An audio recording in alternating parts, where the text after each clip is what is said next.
అన్న హిందీ మీరే చెప్పేస్తారా డబ్బింగ్ దీనికి? హిందీ, కన్నడ మీరేనా? తమిళ్ బంద్ చేసేయండి, అయిపోయింది. ఇంకా వేస్ట్, ఇంకా మేము అందరం ఏంది, ఇంకా కష్టం ఇది.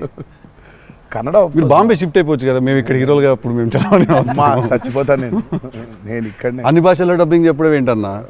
నువ్వు షిఫ్ట్ అయిపో బాంబే కావాలంటే, నీకు వస్తుంది, నీకు వచ్చుగా హిందీ బానే. అంటే అంతరా 4 భాషల్లో డబ్బింగ్ చెప్పారు. హిందీ ఆతా అంటే భయ్యా ప్యాస్ డాలో. నేను ఇంకానే అక్కడికి వెళ్ళిపోయి ఇదరా అయ్యే హిందీ అనుకున్నా. Professionally, what is your biggest fear, sir? Of course, I might not be able to make a great film, cinema success అవుతుందా లేదా, but as an artist personally. నేను అసలు తాడు బొంగరం లేనిలా బతుకుతాను నేను. నాకు అంత పెద్ద ఫీర్ ఏ ఉంది.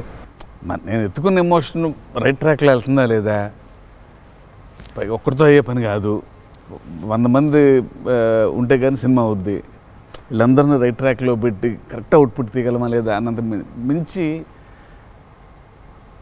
అసలు భయం అనేది లేదు అసలు. ఇంకా అసలు భయం ఛాన్సే లేదు, అదొక్కటే భయం.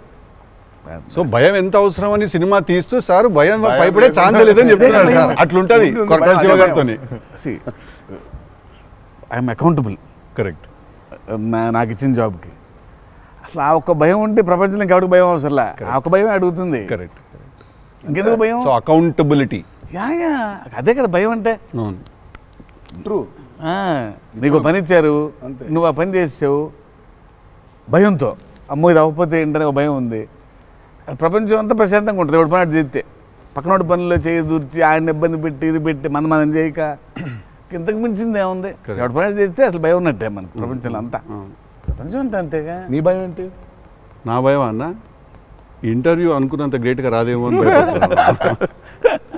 విశ్వం చాలా కాన్ఫిడెంట్గా ఉన్నాడు. అంటే వాడు హోంవర్క్ చేసాడు. క్వశ్చన్ అడిగినా అదిరిపోయింది.